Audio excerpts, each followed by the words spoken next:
Hey, mais um resumo aqui no canal para vocês. E hoje eu vou resumir o livro Minimalismo Digital para uma Vida Profunda em um Mundo Superficial. Esse livro foi escrito por Cal Newport, né, que é esse cara aqui, né? Tem uma carinha de jovem, mas o cara é mega inteligente. Eu amo os livros dele. Inclusive, esse outro livro aqui, Trabalho Focado, ele tá liberado permanentemente aqui no canal, tá? É um livro muito bom, se você quiser aprender a como trabalhar de forma mais focada, né, para você poder ter mais resultados, para você não se distrair tanto no trabalho e tudo mais, ele te dá um norte muito bom. E aí eu peguei esse livro, na verdade, por uma necessidade pessoal minha, óbvio, e também porque eu percebo muita gente, que inclusive me segue e tudo mais, que tem essa necessidade, assim, de reduzir, vamos dizer assim, a presença nas redes sociais, né? Não só redes sociais, em ferramentas de tela, vamos dizer assim, né? Tipo, até mesmo o Netflix, a quantidade de tempo em Netflix e etc e tal. E aí eu só lendo aqui um pouquinho sobre o livro, tá? Porque esse livro, ele é muito, muito bom, tá? Muito bom mesmo, mas a gente precisa ter uma mente aberta quando for prestar atenção no resumo, tá? O minimalismo é a arte de saber quanto é suficiente. O minimalismo digital aplica essa ideia ao nosso uso da tecnologia. Ele é o segredo para vivermos uma vida focada em um mundo cada vez mais caótico. Neste livro, Oportuno e Esclarecedor, o autor best-seller de Trabalho Focado apresenta uma filosofia para o uso de tecnologia que já melhorou inúmeras vidas. Minimalistas digitais estão ao nosso redor, são pessoas tranquilas e felizes que estendem longas conversas sem olhares furtivos para seus smartphones. Eles se perdem em um bom livro, em um projeto de carpintaria ou uma corrida matinal sem pressa. Divertem-se com amigos e familiares sem o desejo obsessivo de documentar a experiência.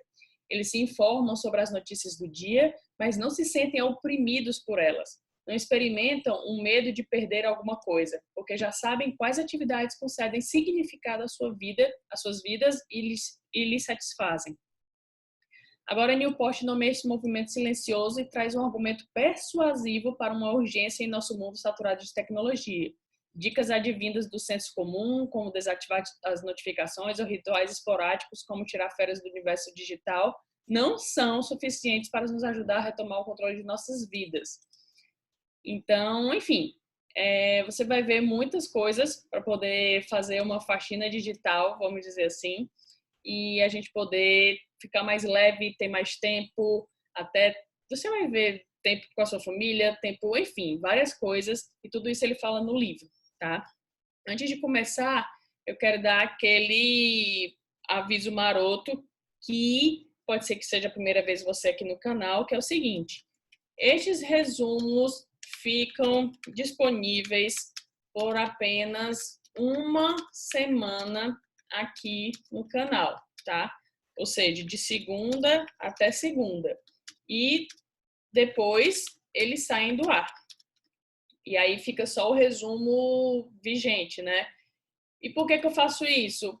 Porque foi uma metodologia que eu encontrei, achei legal e eu faço com que todo mundo esteja na mesma página, todo mundo vendo esse livro que está em evidência, vamos dizer assim, né? Que está em evidência no meu canal, não que no mundo ele esteja em evidência, tá? E porque se eu deixar tudo no meu canal, vai ser legal, né? Mas certamente você vai ficar no paradoxo da escolha, vai ficar sem saber qual escolher, vai ver que tá tudo ali mesmo, vai deixando para depois, vai deixando para depois, e aí não vê nunca.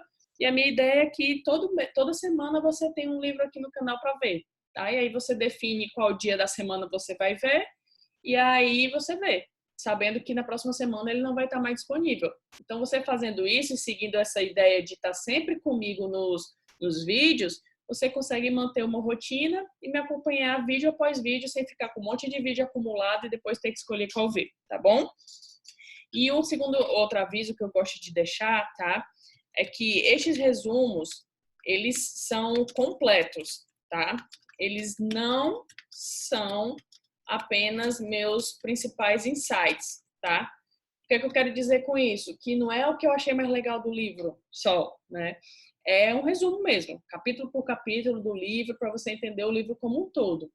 Mas eu considero que estes resumos não substituem a leitura completa do livro, tá? Por que eu estou falando isso? Porque que no resumo eu falo sobre todos os capítulos dele, mas tem várias nuances ao longo de todos os livros, como exemplos, estudos de caso, algum detalhe que pode ser mais importante para você de uma forma diferente que ele fala e tudo mais. Então, é importante que, se você gostar do resumo, se você achou legal, vai lá e compra o livro e lê ele completo, tá? Não necessariamente você vai pegar o livro e ter que ler tintim por tintim do livro, porque certamente algumas coisas você vai ver, a Joara falou isso lá no resumo, então vou passar aqui rapidinho. Mas vários trechos do livro você vai perceber que pode ser mais importante para você, tá? Então, não use esse resumo para substituir a tua leitura do livro, tá? Usa ele como algo complementar, que faça assim, poxa, esse livro é muito, muito bom, eu vou comprar, vou dar umas paginadas nele e ver o que é que eu encontro mais lá para poder adequar para minha vida e até poder saber o que eu vou aplicar ou não, beleza? Então é isso, tá bom? Sem mais delongas, vamos partir para o resumo do livro. Então vamos lá. Ele foi um livro pequeno, na verdade eu li ele em 4 dias, né? 3 dias, mais ou menos. Só que ele é muito prático, tá? Então aqui Minimalismo Digital, de Cal Newport. Se você é novo aqui, eu faço os resumos em mapa mental, tá? O que tá de preto aqui são os capítulos, o que você vai ver de azul são anotações importantes e o que você vê de vermelho são informações que eu achei muito legais, muito, muito, muito importantes. E o que você vê de verde são anotações minhas mesmo, assim, pensamentos meus, tá? Mas eu vou explicar tudinho para vocês. Bora começar aqui pela introdução. Ele só dá assim, uma explicação sobre o livro dele anterior, né, que ele é mais voltado para o profissional, trabalho focado, enquanto o Minimalismo Digital, que é esse livro que a gente está resumindo, ele é mais voltado para a nossa vida pessoal, tá? Aí ele fala sobre fragmentar como sujeito, que é a sensação que as pessoas têm quando usam redes sociais, né? E ele diz que, de acordo com a pesquisa dele, as pessoas falaram que se sentem fragmentados, né, como sujeito. Se sentem que estão em exaustão. Sabe assim, quando você fica acessando as redes sociais, acessa, sensação que tem que sua cabeça está cheia de coisas e cheia de coisas muitas vezes inúteis, né? Então as pessoas se sentem muito exaustas, né, de acordo com as pesquisas. E ele fala, a questão que as pessoas falam, né, era o impacto geral de ter muitas porcarias brilhantes, diferentes, sugando insistentemente sua atenção e manipulando seu humor, né?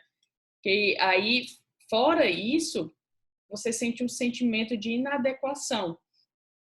Não sei se você já sentiu isso, mas de ver as redes sociais, aí ver uma pessoa postando não sei aonde, ver outra não sei a quê, e a gente não para pensar muitas vezes que aquilo ali não é a vida da pessoa, né? É um momento na vida da pessoa. E ela só está mostrando ali para vocês e para a gente, né? Assim como eu mostro também para vocês o que a gente quer. Então, as partes feias da vida, vamos dizer assim, muitas vezes não tá ali. E a gente não para pensar isso muito assim, de forma consciente, né? Isso às vezes gera um sentimento da gente de inadequação. Fora que manipula o nosso humor, muitas vezes, né? Quando você vê uma coisa dessa, você pode de repente pensar, a pessoa consegue ter uma vida assim, eu não consigo, ela é bem-sucedida e eu não sou, né? A minha vida é essa rotina aqui de todo dia ir trabalhar, voltar e pronto, a vida da pessoa é cheia de coisas legais e acaba tendo esse sentimento ruim, né? Em um mercado carente de atenção, as emoções mais sombrias atraem mais globos oculares do que os pensamentos positivos e construtivos, perdendo autonomia ao decidir para o que direcionar a sua atenção, né? Quando você se sente sugado por essas ferramentas, né? Essas ferramentas são complicadas porque misturam prejuízos e benefícios, né? A gente se sente escrava de seus dispositivos, dos smartphones, principalmente. Força de vontade, truques e resoluções vagas não são suficientes para domesticar a propensão que as novas tecnologias têm de invadir seu ambiente cognitivo. Aí ele fala que para poder a gente domesticar, né, esse nosso uso das tecnologias e tudo mais, precisa de uma filosofia de uso da tecnologia. E essa filosofia é que ele chama de minimalismo digital, que é o nome do livro. E aí, minimalismo digital é menos é mais em nossa relação com as ferramentas digitais. Você percebe como você tem que fazer poucas coisas para viver uma vida satisfatória e digna, né? Marco Aurélio, ele falou que a sensação que das redes sociais que você tem que fazer 1001 coisas, né? E ele fala, percebe como você tem que fazer poucas coisas para viver uma vida satisfatória e digna? Extremo é o tempo que todos os outros perdem olhando para suas telas, né? Porque ele fala isso daqui porque tem gente que fala que minimalismo é uma coisa extrema, que não sei o quê, que não dá certo, que as coisas que falam, as resoluções são exageradas, não sei o quê. Aí ele fala, extremo é o tempo que todos os outros perdem olhando para suas telas. Não podemos permitir passivamente que o emaranhado indomável de ferramentas, entretenimentos e distrações que a área da internet oferece dite como passamos nosso tempo, nem como nos sentimos, né? Então, está querendo dizer que tipo, a gente não pode permitir que esse tipo de ferramenta dite o que a gente sente, né? Esse sentimento de inadequação, de manipular o humor e tudo mais, e nem como a gente passa o nosso tempo, né? Até porque o nosso tempo é a única coisa que a gente tem, assim, se pensar profundamente, né, sobre isso. Parte 1, esse livro é dividido em parte 1 e parte 2, né? Fundamentos e práticas. É bem simples, mas é bem poderoso. Você vê aqui que ele abriu assim bem grande, né? Então vamos lá. Corrida armamentista torta. Não nos inscrevemos para isso.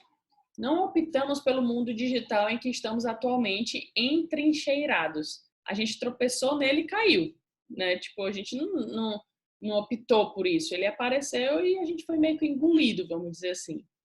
O que nos deixa desconfortáveis é esse sentimento de perder o controle, né? Tipo, normalmente quem busca o minimalismo digital, ou não exatamente o minimalismo digital, mas alguma filosofia de uso de tecnologia, tem uma sensação que perdeu o controle, de peguei aqui o celular. Aí você tá assim, não sei o que, pega o celular. Aí você tá aqui, não sei o que, pega o celular. Aí a gente se sente desconfortável com isso, né? Não é uma questão de utilidade, mas uma questão de autonomia.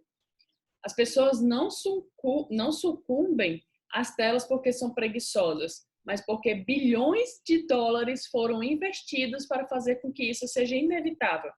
Então, assim, o que ele está querendo dizer é que você também não tem que se sentir assim, eu sou preguiçoso, sei lá o quê, porque eu fico pegando o celular 10.000 vezes e acessando essas redes sociais e tudo.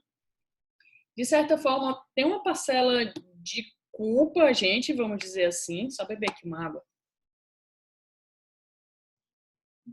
Mas, ao mesmo tempo, a gente precisa pensar que foram investidos bilhões de dólares para que isso acontecesse, né? Então, a gente foi manipulado, né, em relação a isso. E a gente precisa, se é que essa palavra existe, se desmanipular, né? Ele fala, produtores de tabaco usando ternos. Só um adendo aqui bem rapidinho, é que esse livro, ele tem uma pegada meio filosófica, mas não se assuste, não é exatamente, é filosófica por conta dos pensamentos assim mais profundos, vamos dizer assim. Mas tem umas coisas que são ditas aqui que a gente tem que ter mente aberta para poder receber essa informação e criticar essa informação assim imparcialmente, tá? Tirando nossas crenças e tudo e pensar, caramba, será que é isso mesmo e tal? Porque eu analiso assim os livros quando eu me deparo com alguma coisa que bate de frente com alguma coisa que eu achava e ele está dizendo justo o contrário, eu fico questionando isso, sabe? E muitas vezes, muitas coisas eu fico assim, eu acho que eu estava pensando meio torto em relação a isso. Mas vamos lá. Produtores de tabaco usando ternos. Os magnatas das mídias sociais precisam parar de fingir que são deuses nerds amigáveis construindo um mundo melhor e admitir que são apenas produtores de tabaco usando ternos, vendendo um produto viciante para crianças. Porque, sejamos sinceros, verificar sua quantidade de curtidas é a nova nicotina. Foi o que o Bill Maher, em seu monólogo encerrado no seu programa Real Time, quer dizer, Real Time da HBO, em 12 de maio de 2017, falou, né? Então, esse termo, por isso que eu falei antes de abrir isso daqui, é bem intenso, né? O que ele está falando aqui. Tipo, parar desses nerds amigáveis dizer que está construindo um mundo melhor, né? Porque eles falam muitas vezes que estão conectando as pessoas do mundo, né? E tudo mais. Mas a gente tem que ter um cuidado em relação a isso. Porque, sejamos sinceros, verificar sua quantidade de curtidas é a nova nicotina. A Philip Morris só queria seus pulmões. A App Store quer sua alma, né? Colocou Imarre.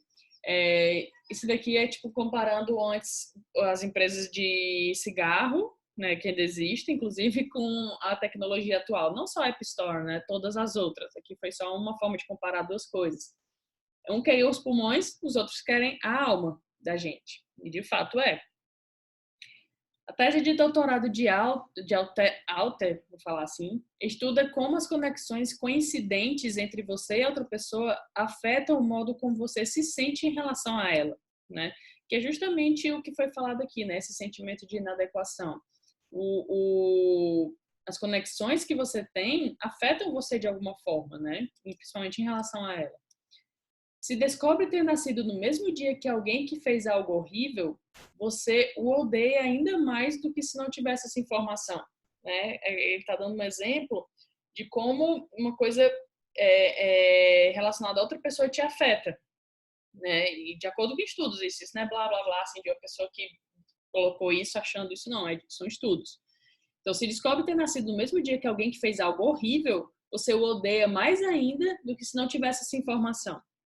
Fatores ambientais aparentemente simples criaram grandes mudanças no comportamento. Bêbados agressivos em uma sala rosa chiclete ficaram notavelmente mais calmos, assim como as crianças também ficam numa sala rosa chiclete. Camisa vermelha em site de namoro atrai mais pessoas.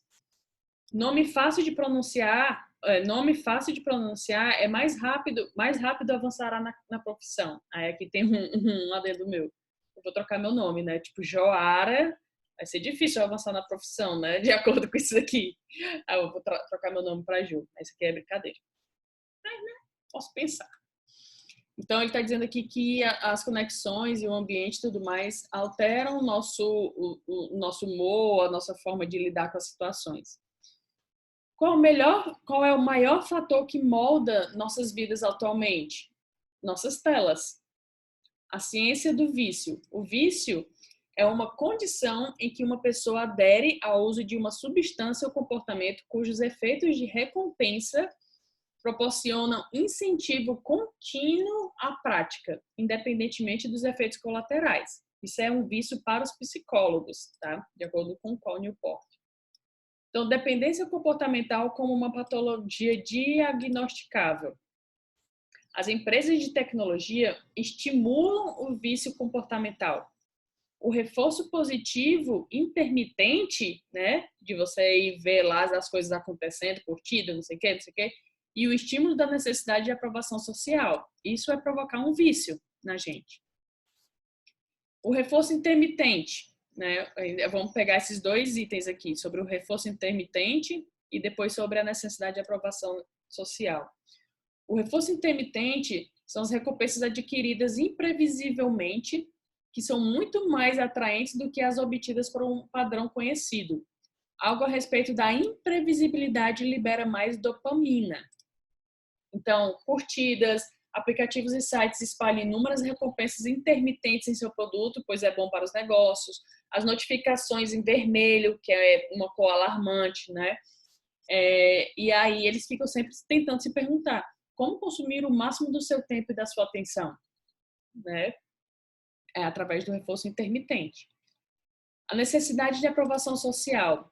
Somos seres sociais que nunca ignoram completamente o que os outros pensam a respeito de nós. Esse comportamento é adaptativo. Nos tempos paleolíticos, era importante para a sobrevivência.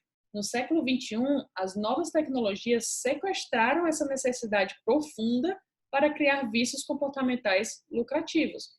Ou seja, pegaram essa nossa necessidade de aprovação social, que era paleolítica, e usaram, atrelado ao reforço intermitente, para que a gente ficasse como a gente está hoje, né? Atrás dessa aprovação.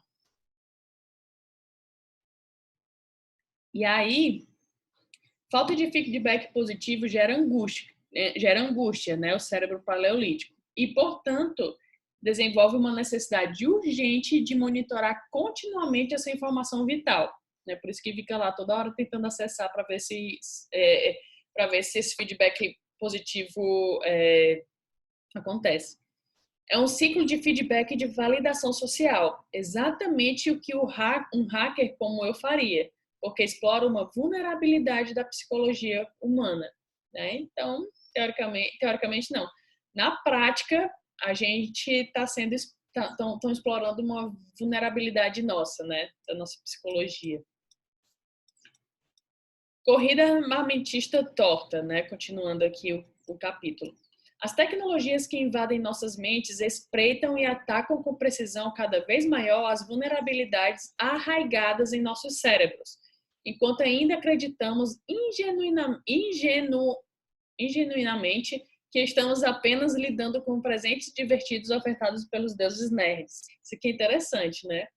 Olha só, vou ler de novo, só porque eu acabei lendo ali errado, aí pode ser que tenha atrapalhado o entendimento da frase. Mas, ó, as tecnologias que invadem nossas mentes espreitam e atacam com precisão cada vez maior as vulnerabilidades arraigadas em nossos cérebros. Enquanto ainda acreditamos ingenuinamente que estamos apenas lidando com presentes divertidos ofertados pelos deuses nerds. A metáfora dos dois cavalos, né? Dois cavalos com uma carroça, sei lá. Um cavalo representa nossa natureza boa e o outro cavalo nossos impulsos mais básicos. Quando a gente cede nossa autonomia ao universo digital, a gente está alimentando o segundo cavalo, né? Que são nossos impulsos mais básicos. E isso, alimentar os nossos impulsos mais básicos, né, principalmente excedendo nossa autonomia ao universo digital, diminui a nossa autoridade da nossa alma, né, segundo ele. Vista dessa forma, né, vista essa questão que a gente está falando dessa forma, dos cavalos, com essa metáfora, fica claro que devemos combater. Só precisamos de uma estratégia mais contundente e personalizada. Por isso que ele fala do minimalismo digital, que é justamente a estratégia mais contundente e personalizada. Uma solução, então aqui eu vou entrar no capítulo seguinte, que é minimalismo digital, entrar aqui no uma solução minimalista. É difícil reformular definitivamente sua vida digital por meio do uso apenas de dicas e truques. São comportamentos subjacentes que já estão enraizados em nossa cultura e que são fomentados por potenciais psicológicos intensos que fortalecem nossos instintos mais básicos. Introspecção sobre as ferramentas digitais. O que permitimos em nossas vidas, por quais razões e sob quais restrições. A gente precisa ter essa introspecção, né? E aí ele fala do minimalismo digital, que é uma filosofia de uso da tecnologia em que o período online é dedicado a uma pequena quantidade de atividades cuidadosamente selecionadas e otimizadas de maneira que satisfaçam objetivos pré-determinados e dispensam todo o resto do conteúdo. Tá? Então, é muito focado para alguma necessidade muito específica. Análises constantes do custo-benefício, né, que a gente precisa fazer. Só diversão ou conveniência trivial, né, ignorada. Essa é uma melhor maneira de usar a tecnologia para respaldar esse valor, né? E aí a gente quebra o feitiço, né? Tipo, a gente passa por meio que algumas barreiras para analisar, né? O minimalismo digital ele é diferente de maximalista, né? Que é a ideia de que qualquer potencial benéfico é suficiente para usar uma tecnologia que chame sua atenção.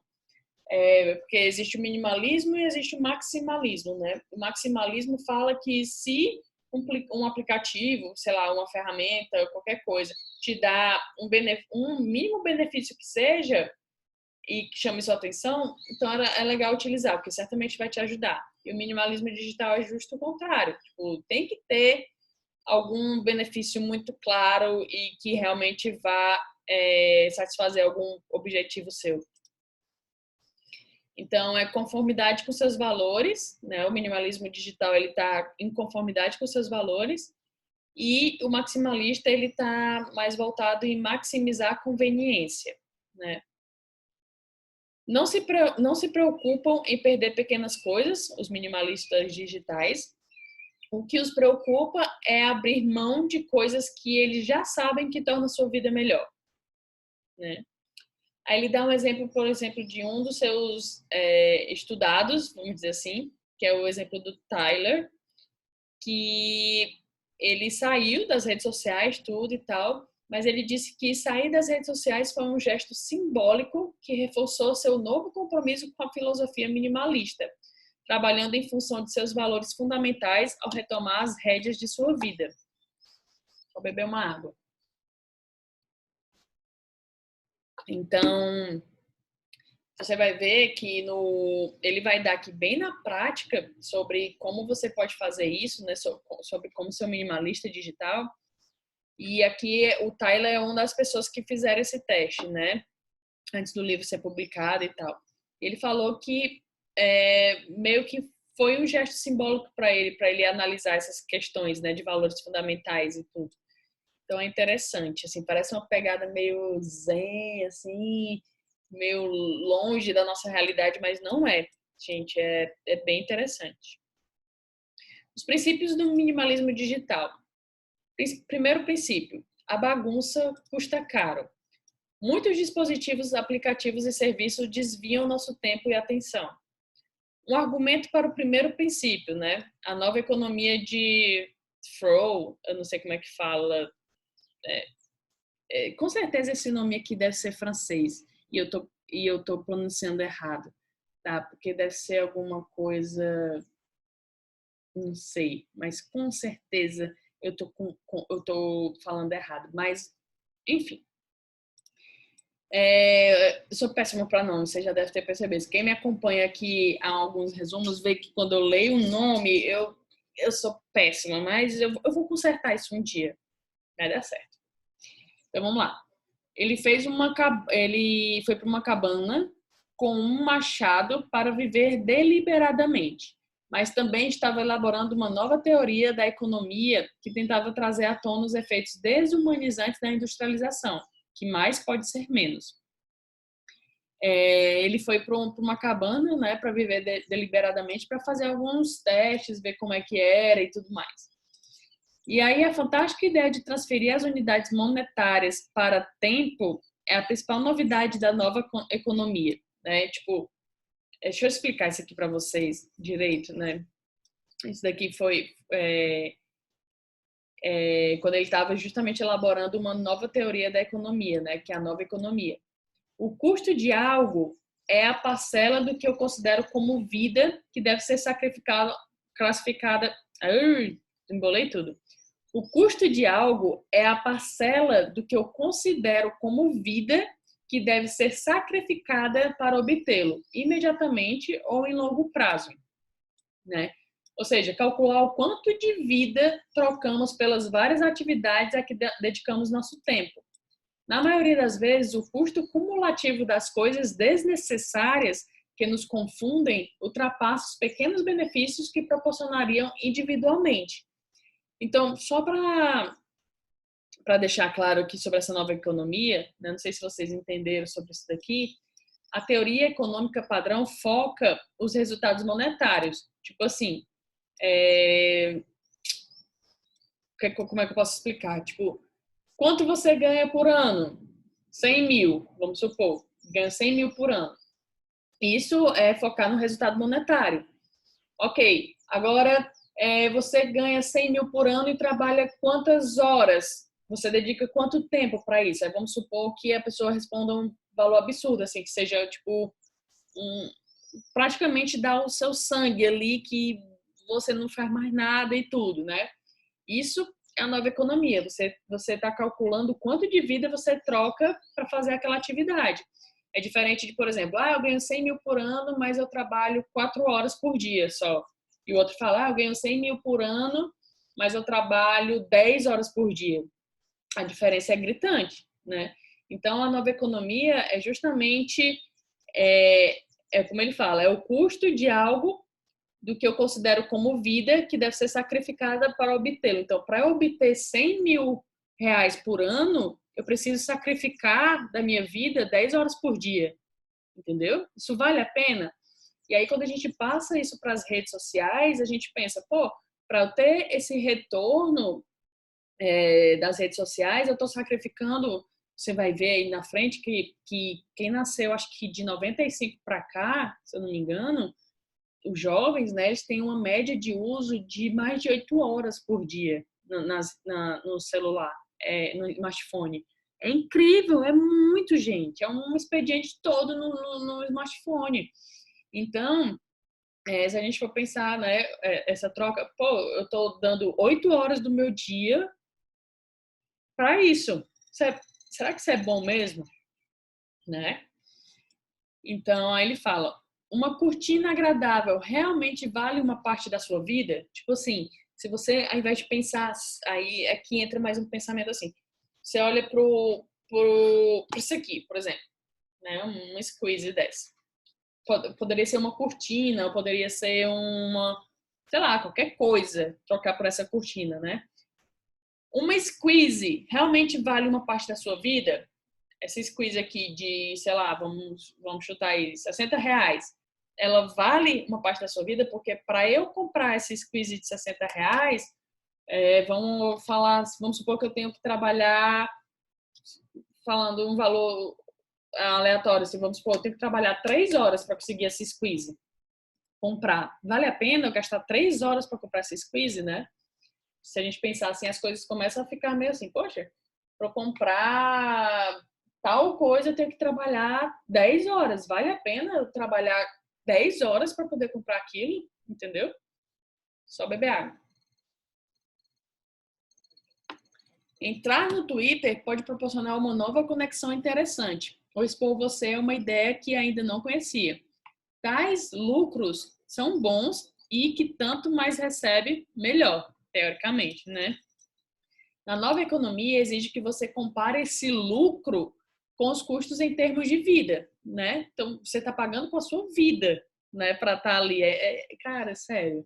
Eu não sei se eu sou doida, alguma coisa assim do tipo, mas eu fico viajando nessas ideias. Sério, eu acho assim muito legal. Tipo, custos em termos de vida. Vocês já assistiram? Não me lembro o nome do filme.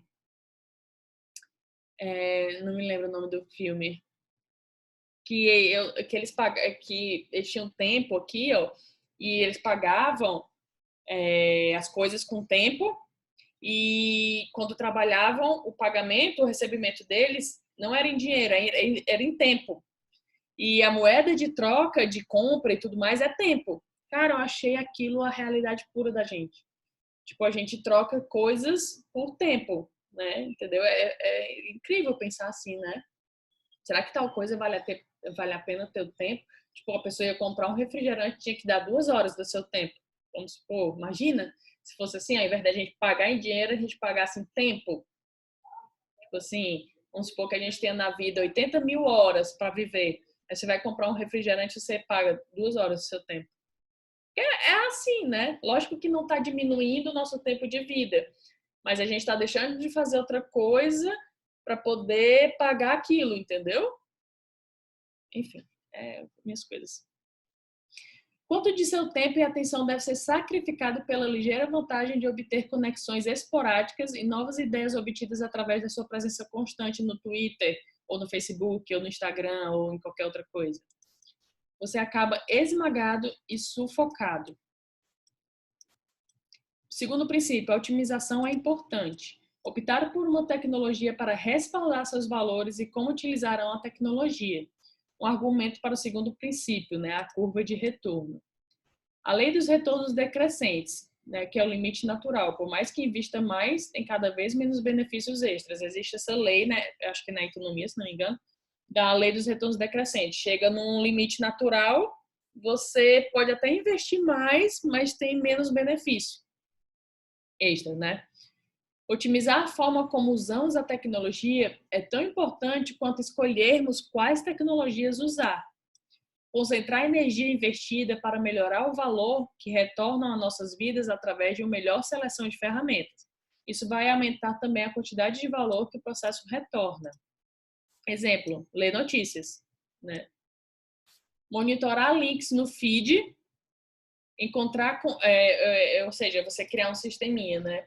Você quer ler notícias, né? Então, ao invés de você monitorar links no feed, ficar procurando por notícias no feed, você pode encontrar alguns conjuntos de sites e com o Instapaper, que ele citou, recorta esses sites, né? Tipo, seleciona esses sites e lê sem anúncios. Acho que tem também o Pocket, se eu não me engano, dá para você selecionar os links que você quer ler, os sites, e aí depois ler lá no Pocket sem anúncios. E melhorando ainda isso, você pode juntar tudo isso para ler no sábado tomando café na padaria, por exemplo. Ao invés de ficar vendo todo dia, você pode no sábado ir para a padaria e ver tudo que está lá no Pocket. Entendeu? Agora você pode se atualizar de maneira agradável, com um impacto limitado no seu tempo e na sua atenção.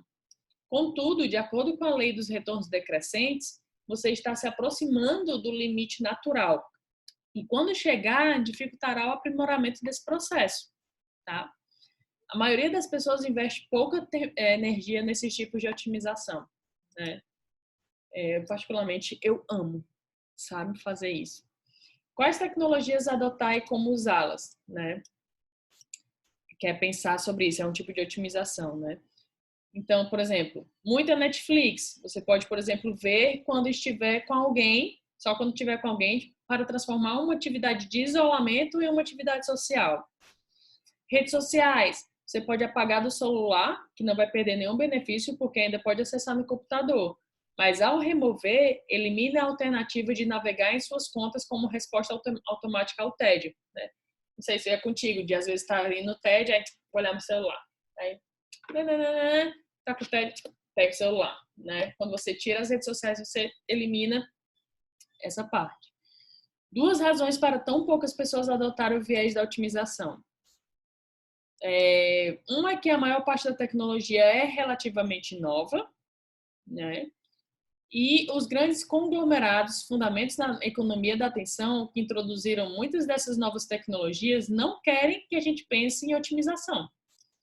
Assim que você se libertar dessa mentalidade e começar a perceber as novas tecnologias simplesmente como ferramentas que pode usar de maneira selecionada, será capaz de abraçar totalmente o segundo princípio do minimalismo e começar a otimizar seu tempo.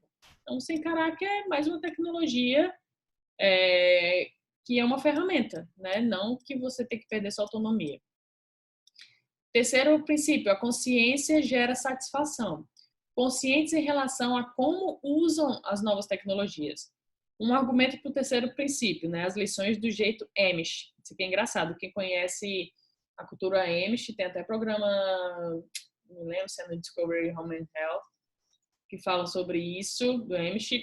É uma cultura bem específica, assim, cheia de não podes e tal, mas tem um aprendizado. Em tudo tem aprendizado, né? E ele pegou as lições do jeito Amish.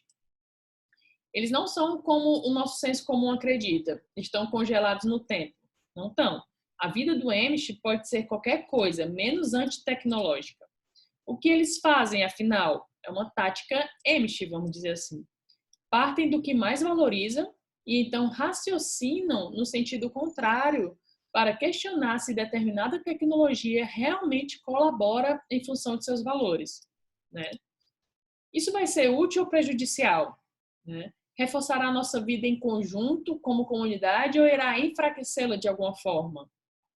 Eles têm o Nerd Alpha, né? Que o Nerd Alpha é uma pessoa que vê uma nova tecnologia, pede autorização da comunidade para testar, né?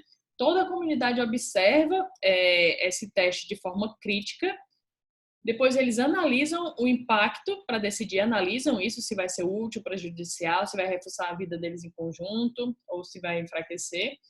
E aí, quando permitida, geralmente vem com advertência sobre o que uso, sobre o que uso que otimizam seus aspectos positivos e como e como minimizam os negativos, né? Então vem com advertências para otimizar os positivos e minimizar os negativos. Eles têm a ideia de que é um conceito bíblico que eles falam, que é para estar no mundo, sem ser do mundo, né? A intenção supera a conveniência. Eles priorizam os benefícios gerados por selecionar as tecnologias em detrimento dos benefícios perdidos daqueles que decidem não usar. Aí eles têm esse tema aqui, Ron Springer, não sei como é que fala, que tipo, eles quando os jovens chegam numa idade lá que eu não me lembro, acho que é a partir de 16 anos, se eu não me engano, eles podem sair para o mundo, vamos dizer assim, fora da comunidade Amish e testar a comunidade fora, né? E ver se vai querer ficar na Amish ou não. E aí o retorno dos jovens é entre 80% a 90%, né? Então, assim, não sei, óbvio que se a gente se adequaria, porque a gente não foi criado lá, mas, enfim, eles gostam, né? Mas a gente dá para aprender sobre essas questões de valorizar os nossos valores, né?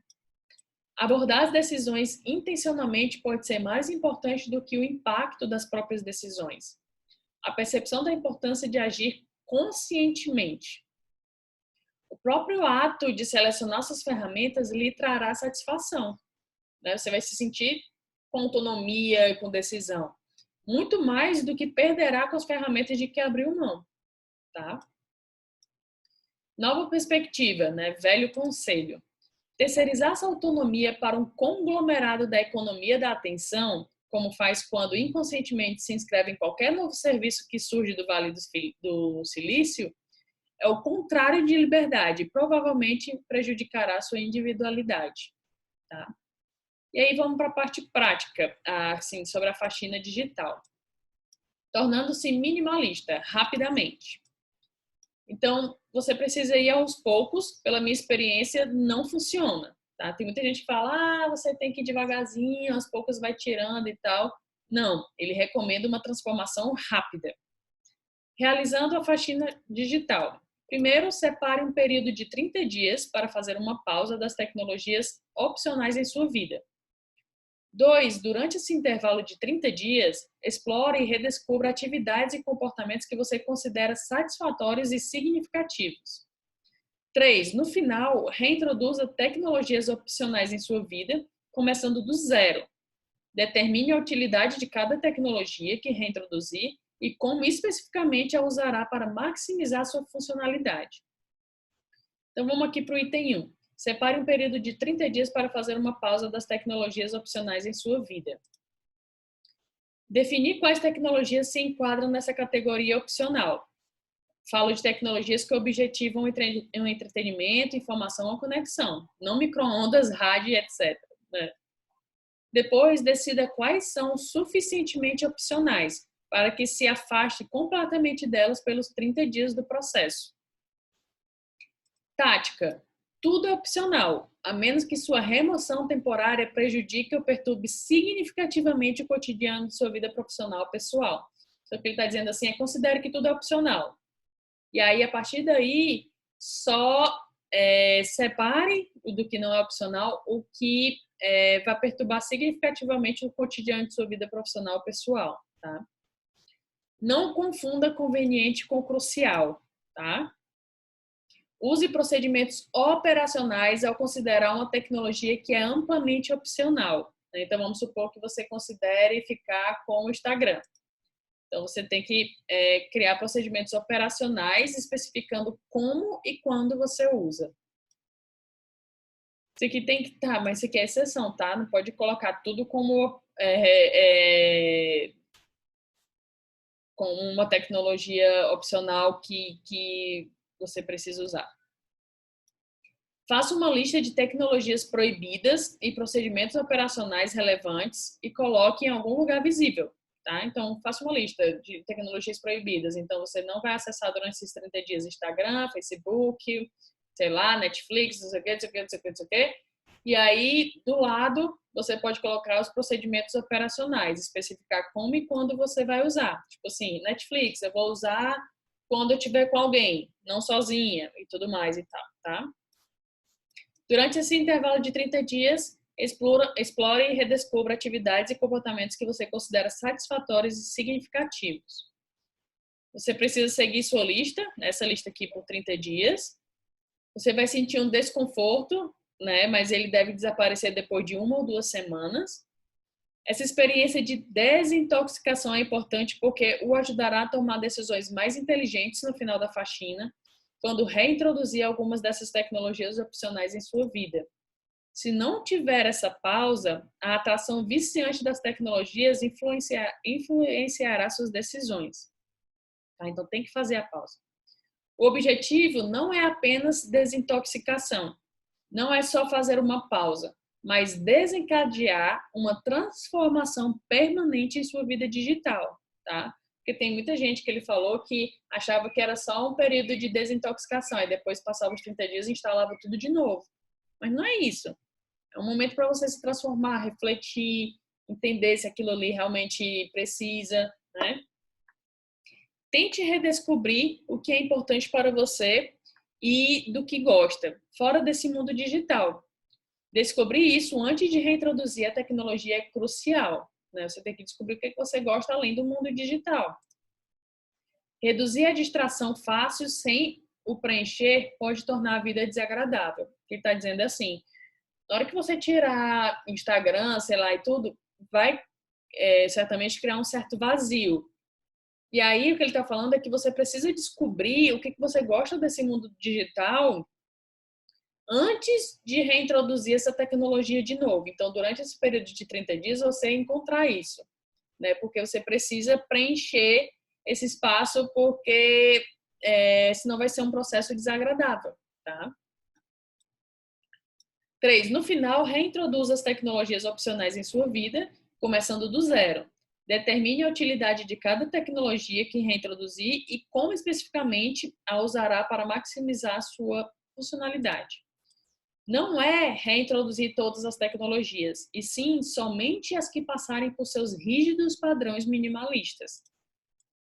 Essa tecnologia possibilita diretamente algo que valorizo profundamente? Se sim, você deve questionar. Ela é a melhor maneira de viabilizar esse valor? Né? Se sim, você questiona. Como vou usá-la daqui em diante para maximizar seu valor e minimizar seus danos? O uso não é binário, tipo usar ou não usar. Você não precisa definir se vai usar ou não usar. Você pode, ok, vou usar, mas, né, tem um sistema aí de uso. Os minimalistas combatem isso com os procedimentos operacionais padrões, né? Então, não precisa ser binário, mas tem um procedimento operacional padrão. Só tomar água. Beleza? Após a análise e testar com mais de 1.600 participantes, entendi que a faxina funciona, mas também que o processo é complexo. Muita gente abandonou por erros sutis na implementação. Ou seja, eles fizeram regras de restrição muito vagas e não planejaram o que substituir as tecnologias durante o período de faxina, o que produzia ansiedade e tédio. Foi o que eu falei aqui, que pode ser desagradável. Então, você precisa ter realmente um sistema de procedimentos operacionais e saber o que vai substituir nesse período, tá? Porque senão você pode ser realmente um processo desagradável e acabar não dando certo. Beleza? Deixa eu ver, foi tudo aqui da parte 1. Show. Agora aqui vamos para a parte 2, práticas. Ele fala sobre passe um tempo sozinho. Quando a solidão salvou a pátria. Aí ele fala sobre o chalé do Lar dos Soldados, que era um refúgio do Abraham Lincoln, que ele ia quase sempre para se refugiar de de tudo, assim, para poder ele ficar sozinho, pensar e tudo mais e tal, tá? Nesse lar dos soldados. E aí, como eu falei, era um tempo e espaço para pensar. Usando hipérbole moderada, podemos dizer que, em certo sentido, a solidão salvou a pátria, porque a época que o Lincoln assumiu foi uma época muito conturbada. E disseram que no primeiro dia, assim que ele entrou, ele já teve que tomar uma decisão lá mega importante, não sei o quê. Então, eles falam, né? Podemos dizer que, em certo sentido, a solidão dele salvou a pátria. Todos se beneficiam de doses regulares de solidão. Você deve seguir o exemplo de Lincoln e dar a seu cérebro o sossego regular de que ele precisa para viabilizar uma vida grandiosa. O valor da solidão. A solidão é algo que acontece no seu cérebro, não no ambiente ao redor. Interessante isso, né? As pessoas pensam assim que precisa estar isolado, sei lá, nas montanhas e sem ninguém por perto, e não exatamente. Ele fala que a solidão é algo que acontece no seu cérebro, não exatamente no ambiente ao seu redor. Sua mente está livre da interferência de outras mentes. Basta que sua mente esteja livre para lutar apenas com os próprios pensamentos. Todos os problemas da humanidade decorrem da incapacidade do homem de ficar quieto, sozinho em uma sala, escreveu Pascal no final do século XVII. Li uma abundância de coisas boas sobre a solidão. Eu a reconheço como uma agradável renovação da mente ocupada, disse Benjamin Franklin. O diálogo enriquece o entendimento, mas a solidão é a escola da genialidade. O Edward Gibbon, não sei como é que fala. A solidão pode ser crucial para a felicidade e para a produtividade.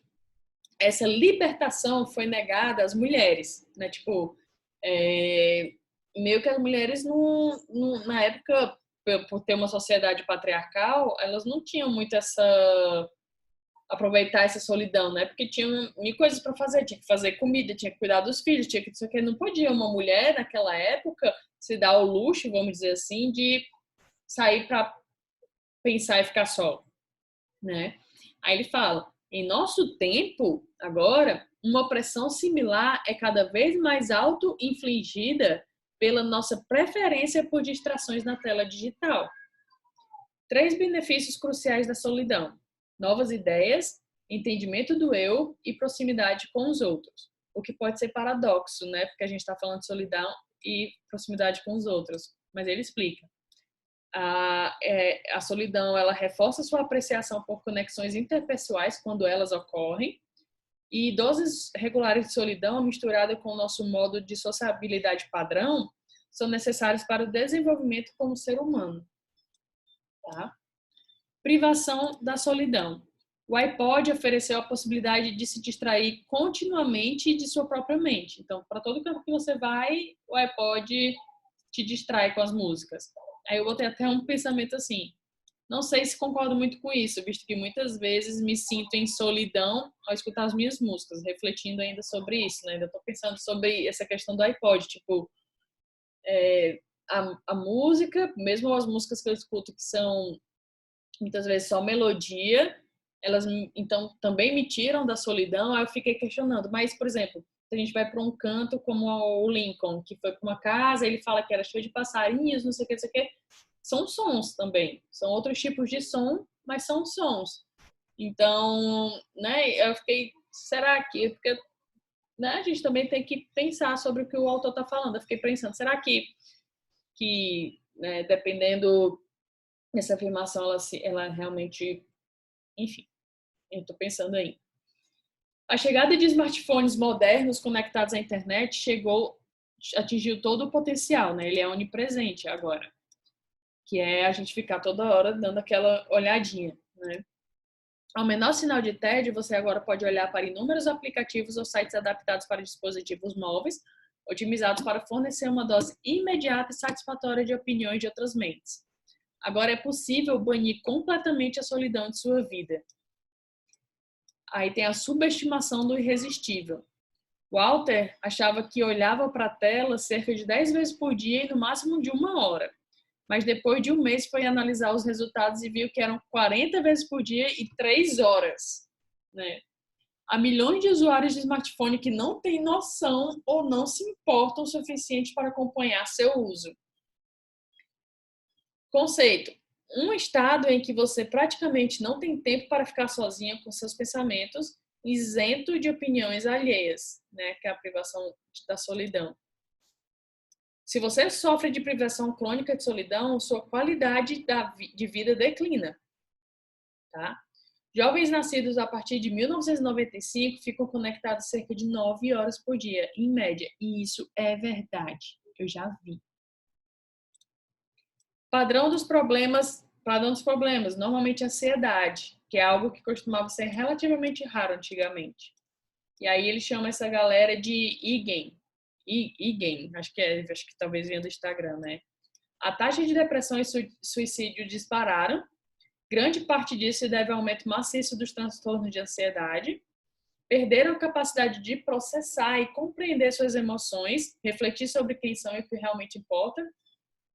E precisamos da solidão para prosperar como seres humanos, né? Então, essa galera aqui tá bem complicado. Vamos lá. A cabana conectada. Como encontrar o suficiente dessa solidão no hiperconectado do século XXI? A intenção de... que eu não me lembro o nome dele, é francês, eu tenho certeza que eu tô falando muito errado, mas eu não tá me vindo da mente o nome dele. Não era habitar uma selva, mas encontrar a selva em um ambiente suburbano. Transitar entre o estado de solidão e o de conexão. Algumas práticas para adicionar mais solidão a uma rotina conectada. Não são exaustivas nem obrigatórias, mas tem aqui algumas práticas. Deixe seu smartphone em casa. Deixa eu tirar aqui. Ou faça longas caminhadas, ou escreva cartas para si mesmo. Deixar o seu smartphone em casa é porque a gente normalmente tem uma sensação que ele é um apêndice vital, né? A gente tem que estar com ele em todo instante. E aí, essa sensação de algo vital, normalmente a gente pensa que vai perder algo de melhor que poderiam estar fazendo. Os pais temem que seus filhos não consigam achá-los em uma emergência. Os turistas precisam de instruções e recomendações. Os trabalhadores ficam com medo de ficarem inacessíveis. E todo mundo secretamente teme sentir tédio. Em 90% de seu cotidiano, a conveniência que o smartphone proporciona é mínima e inexistente. A urgência que sentimos em ter sempre o smartphone conosco é exagerada.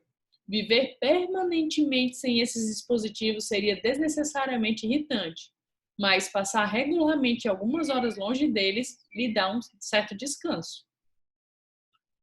Faça longas caminhadas. Só os pensamentos que surgem em movimento têm valor, disse Nietzsche.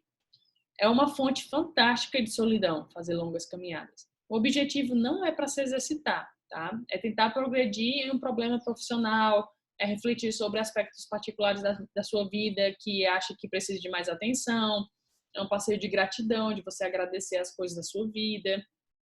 A parte mais difícil desse hábito é arrumar tempo, né? Os esforços são complexos, mas as recompensas são grandes. Escreva cartas para si mesmo. Não é um diário. Eles fornecem uma maneira de escrever uma carta para mim quando encontro uma decisão complicada, uma emoção difícil ou uma onda de inspiração. Então, não necessariamente preciso escrever todo dia, tá? É uma excelente forma de gerar solidão e é uma prática de pensar escrevendo, né? E é super fácil de aplicar, né? Show! Agora vamos aqui para a parte de não clique em curtir. Ele fala, o duelo dos esportes. Duelo de RPS, né? Rock, Paper, eu não esqueci como é que fala essa palavra em inglês, que é tesoura. Pedra, papel e tesoura. Não sei se vocês já conhecem aquela brincadeira. E aí, parece bobo esse duelo, né? Que tem até competições e tudo, mas exige a compreensão sofisticada da psicologia humana. A pessoa tem que pensar em certas coisas que o outro faz para você adivinhar, vamos dizer assim, acertar o que ele vai colocar para você colocar outra coisa para ganhar dele, entendeu o que eu disse? É a capacidade de desenvolver um pensamento social complexo. Nossos cérebros são sofisticados computadores sociais. Quando se mexe em algo tão vital para o sucesso de nossa espécie, é fácil criar problemas, né? Que foi isso que foi feito com essas redes sociais. O animal social. O homem é, por natureza, um animal social. Aristóteles. Há regiões do cérebro envolvidas em todos os tipos de atividade cerebral? Qual parte, se alguma, está ativa no cérebro quando alguém não está executando uma tarefa? Há um conjunto particular de regiões cerebrais que consistentemente são ativadas quando você não está tentando realizar uma tarefa cognitiva e que, de certa forma, são desativadas quando você foca sua atenção em algo específico. Aí ele fala sobre a rede de desativação induzida pela tarefa, que eles chamam que é uma rede padrão, né? Nosso cérebro nunca para de pensar e fica com pensamentos flutuantes relacionados à cognição social. Então, pensamento sobre outras pessoas, você mesmo ou as duas coisas. A perda da conexão social, por exemplo, desencadeia o mesmo sistema que a dor física. Os seres humanos são preparados para ser sociais, tá? O paradoxo das mídias sociais. As pessoas se sentem mais conectadas aos amigos diariamente, né? Presta atenção no paradoxo. As pessoas se sentem conectadas aos amigos diariamente pelas mídias sociais. Quanto mais tempo você passa conectado a esses serviços, mais isolado se torna, mesmo que você se sente conectado aos amigos. Mas não é mídia social. As pessoas não deveriam estar socialmente conectadas, né? Tem esse paradoxo. Se é social, por que ela se sente isolada? Se você aumentar a quantidade de curtidas ou links clicados por um desvio padrão, a saúde mental diminui de 5 a 8%. Esses 3 estudos, apresentam paradoxos. As mídias sociais fazem você se sentir conectado, solitário, feliz e triste. Não é estranho? Os estudos que encontraram resultados positivos focaram nos comportamentos específicos, e os estudos que encontraram resultados negativos focaram no uso geral. Então, deve haver outro fator que se desenvolva à medida que você utiliza as mídias sociais, gerando impactos negativos que diminuem os menores impulsos positivos. Ou seja, quanto mais você usa as mídias sociais para interagir com sua rede de contatos, menos tempo você se dedica à comunicação offline. Comunicação online subutiliza nossa rede de processamento offline, né? Que é a linguagem corporal, expressões faciais, tom de voz. Quando a gente está no mundo online, a gente subutiliza isso, né? A questão não é que o uso das mídias sociais nos torne felizes. A questão é que ela afasta as pessoas da socialização do mundo real, significativamente mais valiosa. Devemos ser cautelosos com o som de uma voz e uma xícara de café com um amigo sendo substituídos por curtidas em um post. As ferramentas são projetadas para sequestrar nossos instintos sociais, para criar um fascínio viciante, e você se ilude pensando que já está atendendo bem a seus relacionamentos, tornando ações futuras desnecessárias. Beber água. Isso aqui acontece mesmo, né? Você acha que já está tudo certo, falar ali no WhatsApp. Recuperando o diálogo. O diálogo cara a cara é a atividade mais humana e humanizadora que realizamos. Totalmente presentes para o outro, aprendemos a ouvir. É a maneira de desenvolvermos empatia. É como experimentamos a alegria de sermos ouvidos e de sermos compreendidos. Diferença entre conexão e diálogo. A conexão dá suporte ao diálogo, tá? Exemplo, você vê nas redes sociais que um amigo estava na cidade e aí você organiza um jantar. Ou seja, a conexão é você ver que o amigo está na cidade e o diálogo é você fazer o jantar e vocês se relacionarem. Conversa real leva tempo e o número de pessoas com os quais se consegue manter esse padrão é significativamente menor do que o de pessoas que pode seguir, retweetar, curtir e ocasionalmente deixar um comentário nas mídias sociais ou notificar eventualmente com mensagens de texto. Tanto que você pode perceber, né, a diferença entre a quantidade de pessoas reais que você tem versus a quantidade de seguidores. Normalmente a quantidade de seguidores é muito mais absurda. Quer você aceite ou não a filosofia de comunicação centrada em diálogo que proponho, espero que aceite sua premissa motivadora. A relação entre nossa sociabilidade profundamente humana e as modernas ferramentas de comunicação digital é tensa e produz problemas significativos em sua vida se não for abordada com cuidado. Você não pode esperar que um aplicativo criado em um dormitório ou entre as mesas de ping-pong de uma incubadora no Vale do Silício substitua com sucesso os tipos de interações ricas às quais nos adaptamos meticulosamente ao longo de milênios. Eu deixei essa frase imensa aqui porque eu achei ela incrível. Incrível, né? Nossa sociabilidade é simplesmente complexa demais para ser terceirizada em uma rede social ou reduzida a mensagens instantâneas e emojis. Tá? Práticas para ajudar a recuperar o fôlego. Não clique em curtir, amplie as mensagens de texto e estabeleça um horário de funcionamento para as conversas. Não clique em curtir. Introduzir um novo e fixo fluxo de indicadores de aprovação social que chegam de maneira imprevisível, né? Forneceu ao Facebook, eu curti, né? Informações mais detalhadas sobre suas preferências, direcionando melhor você a anúncios e conteúdos mais grudentos. Então, toda vez que você curte alguma coisa, você está dando informação para o Facebook do que você gosta. Substituir os relacionamentos por um beat, uma curtida, né? Tipo, eu tô me relacionando porque eu curti lá. É o mesmo que rebocar uma Ferrari com uma mula, sabe? Não clique em curtir, nunca. E conforme fizer isso, pare de deixar comentários nas postagens de mídia social também. Não é tão fofo nem demais. Fique em silêncio, tá? Amplie as mensagens de texto. Um grande obstáculo nessa empreitada de voltar à sua vida social centrada em conexão ao diálogo é o grau em que a comunicação de texto agora permeia a própria definição de amizade.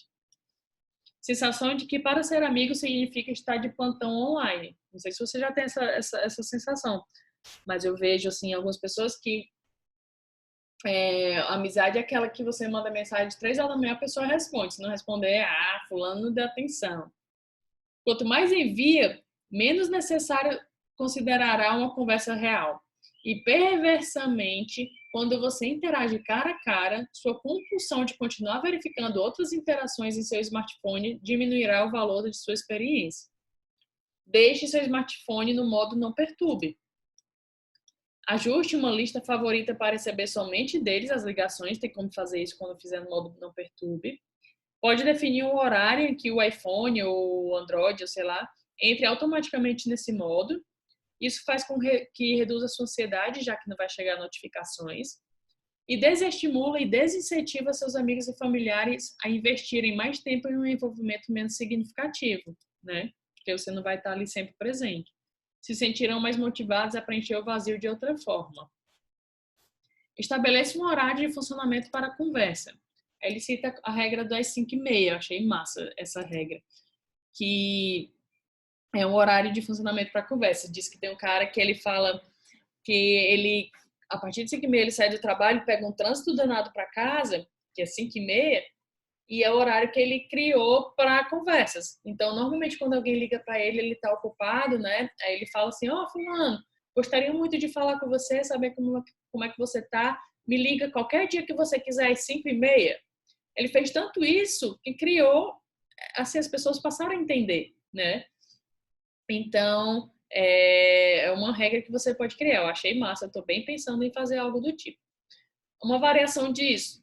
Estarei no café, na cafeteria X, todos os dias no horário Y, ou então marcar um happy hour em seu bar favorito, tipo, toda sexta-feira eu vou estar no bar tal. E aí você pode ficar lendo o jornal em um bom livro, como atividade de fundo, com a esperança de que logo cultive um grupo rotativo de visitantes, né? Chegue um amigo, chegue outro e tudo mais. Eu falei, particularmente eu gostei dessa ideia, me parece legal e torna uma rotina bem sociável. Recuperando o lazer. O lazer e uma boa vida. Como Aristóteles afirma, uma vida cheia de pensamentos profundos é feliz, pois a contemplação é uma atividade apreciável por si só. Nada gera a não ser o ato em si. Uma vida bem vivida requer atividades que não têm outro propósito, senão a satisfação que a própria atividade proporciona. Se sua vida consiste apenas em ações cujo valor depende da existência de problemas, dificuldades, necessidades que essas atividades visam resolver, você está vulnerável ao desespero existencial que floresce em resposta à pergunta inevitável: isso é tudo que existe na vida? Uma solução para esse desespero é abraçar as buscas que lhe proporcionam uma fonte de alegria interior, né, que é um lazer de alta qualidade. Antes de ser minimalista digital e iniciar esta conversão, você precisa renovar o que fazer com seu tempo livre, senão a experiência pode ser desagradável. A gente já falou sobre isso lá na faxina digital. Quando o vazio é preenchido, você não precisa mais de distrações para evitá-lo. Lições a respeito de quais propriedades definem as atividades de lazer mais recompensadoras. Então, tem o princípio de Benet, que ele compara com a comunidade IF, que comunidade IF é independência financeira. Antes, só pensavam em independência financeira na aposentadoria. Agora, os jovens encontram atalhos para essa liberdade através de extrema frugalidade. Quando você conquista, tem muito mais horas de lazer para preencher do que a média, né? Tanto que você vê aposentado, né, tentando preencher o tempo. Indivíduos que são atipicamente conscientes sobre como vivem suas vidas. Eles descobriram o valor inerente ao lazer ativo. A maioria das pessoas que são independentes financeiramente, jovens, você vai ver que elas são extremamente ativas, né? Elas ocupam o tempo delas de outras formas. O autor do livro, né, o Benet, é autor do livro Como Viver com 24 Horas por Dia. Ele argumenta que as 16 horas que sobram no dia, né, considerando que você passou 8 horas de trabalho, devem ser usadas para atividades de lazer enriquecedoras e virtuosas. Como o velho ditado diz, é necessário gastar dinheiro para fazer dinheiro. O mesmo vale para a vitalidade, né? É necessário gastar vida para fazer vida, vamos dizer assim. O valor que uma atividade gera normalmente é proporcional à energia investida. Então, a primeira lição é: priorize a atividade consciente em vez de um consumo passivo. A satisfação de construir significa qualquer atividade em que se usa a habilidade para produzir algo valioso. A construção conta com um julgamento infalível da realidade, em que falhas ou defeitos não podem ser interpretados, né? Simplesmente é ou não é.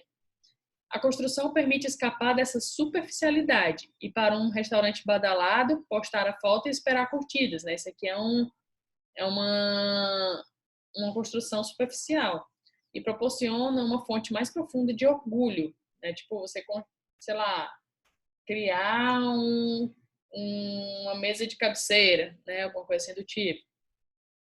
Segunda lição: use suas habilidades para gerar valor no mundo físico. Socialização intensificada. Capacidade de fomentar ricas interações sociais. Como? Jogos de tabuleiro, físicos, né? Fitness social, né? Que o pessoal se reúne para poder ir treinar. E crossfit, que você não tem permissão para fazer o UD do dia sozinho, né? Terceira lição: busque atividades que exijam interações sociais e estruturadas no mundo real. O renascer do lazer. Mouse Book Club, ele fala sobre isso, né? Que é um clube de livro que cabe no bolso, como os smartphones. É uma forma de viabilizar a literatura e ajudar os leitores a entender e discutir os livros enviados para maximizar o valor que abstraem da leitura, né? Blog para discutir e podcast para mergulhar em ideias selecionadas, né? Eu até coloquei vermelho porque eu tive essa ideia, assim, eu achei legal e pode ser que eu faça. Lista de práticas que o ajudam a agir de acordo com essas percepções. Conserte ou construa algo semanalmente, programe o lazer de baixa qualidade, participe e planeje o lazer. Conserte ou construa algo semanalmente. A habilidade é mais rara hoje pela simples razão de que, para a maioria das pessoas, não é mais essencial saber eliminar os problemas da vida cotidiana. A maneira mais simples de se tornar habilidoso é aprender algo, aplicar, consertar, construir e repetir. Por exemplo, trocar o óleo do próprio carro, instalar uma luminária de teto, aprender fundamento de uma nova técnica que um instrumento que você já toca, descobrir como calibrar com precisão o braço de uma vitrola, construir uma cabeceira personalizada, plantar uma horta e assim por diante. Programe o lazer de baixa qualidade. Você acha que o cara que passa 12 horas por dia no Facebook conseguirá prosperar como você? Foi uma pergunta feita, né? Você não pode, em outras palavras, construir um império de bilhões de dólares como o Facebook se desperdiçar horas todos os dias usando um serviço como o Facebook. Engraçado esse paradoxo, né? Tipo, o Mark Zuckerberg não consegue construir o império que ele construiu passando 12 horas no Facebook. Ele não consegue construir o Facebook passando 12 horas no Facebook. Você acabará fazendo isso quando mergulhar na filosofia do minimalismo digital, né? Programar o lazer de baixa qualidade. Minha sugestão, né, que é o do autor, programe com antecedência o tempo que você gastará com lazer de baixa qualidade. Ao implementar, é bom porque você pode ficar sossegado no período determinado, sem se preocupar com quanto tempo, e não exige que você abandone completamente. Então, por exemplo, lazer de baixa qualidade, tipo ficar no Instagram. E aí, você fala, de 7 horas da noite, não, antes de dormir, sei lá, antes de dormir eu deito na cama, se bem que é ruim, né? Antes de dormir olhar a rede social, mas vamos dar esse exemplo, ruim, mas vamos. Eu vou ficar vendo as redes sociais até, sei lá, tal hora. Então, você pode ver sem problema, sem se preocupar. Participe, recolha os benefícios em sua comunidade, então esteja engajado. Planeje o lazer. Empreendedores são estrategistas meticulosos, estabelecem uma visão do que querem realizar em várias escalas de tempo, conectando grandes ambições a decisões sobre ações rotineiras. Se adota lazer de baixa qualidade, sugiro que você crie uma estratégia para essa parte da sua vida com uma abordagem de 2 níveis, lazer sazonal e semanal. Então, um lazer de alta qualidade, né? E aí você pode fazer um planejamento de lazer sazonal e um planejamento de lazer semanal. O sazonal, 3 vezes ao ano, ou trimestral, né? 4 vezes ao ano. E contém 2 tipos de itens, objetivos e hábitos que você deve honrar. Objetivos descrevem metas específicas que você espera alcançar, com estratégias de acompanhamento de como as cumprirá. E os hábitos descrevem regras de comportamento que você espera manter ao longo do trimestre. Por exemplo, objetivo, aprender na guitarra todas as músicas do lado A do álbum Meet the Beatles, do The Beatles, né? Escrevi errado aqui. Estratégias, regular e afinar a guitarra, encontrar diagramas de acordes das músicas, imprimi-los e colocá-los em uma bela pasta. Retomar o velho hábito de praticar guitarra regularmente e, como incentivo, marcar uma festa dos Beatles em novembro e tocar as músicas. Aí, alguns outros exemplos de hábito. Durante a semana, restringe o lazer de baixa qualidade a apenas 60 minutos. Leia na cama todos os dias. Ou participe de um evento cultural toda semana, né? Planejamento de lazer semanal. Você vai, ao início de cada semana, rever o seu plano de lazer sazonal para poder determinar o que você precisa fazer na semana. E aí você vai encaixar na semana o que você precisa fazer. Entendeu? Você certamente vai alcançar muito mais coisas e ter muito mais benefícios. Unindo forças em defesa da atenção. Davi e Golias, 2.0. Gimberg e Burke destacam suas 2 maneiras radicalmente diferentes de pensar no uso de serviços como o Facebook. As grandes empresas querem que seja uma condição binária simples. Ou você se envolve com sua tecnologia fundamental ou você é um esquisitão. E a gente já viu que não é assim, né? A gente não precisa tratar essas ferramentas como um uso binário. Em contrapartida, o tipo de uso que essas empresas talvez mais temam seja o que eles definiram, que considera uma variedade de serviços gratuitos que você deve cuidadosamente filtrar e usar de maneira a otimizar o valor recebido, que é justamente o uso não binário. Resistência da atenção. Indivíduos combinam ferramentas de alta tecnologia com procedimentos operacionais disciplinados para realizar boicotes precisos a serviços de economia da atenção popular. Existem pessoas com esse nome fazendo isso, né? Resistência da atenção, já existe, que é justamente isso que eles fazem. E aí, o que é? Você pode deletar os aplicativos das mídias sociais do seu smartphone, transforme seus dispositivos em computadores de uso específico, né? Então, por exemplo, tem o aplicativo Freedom, que pode limitar o uso de sites e tudo mais, e tal, no seu computador e no seu smartphone e tal. Use as mídias sociais profissionalmente.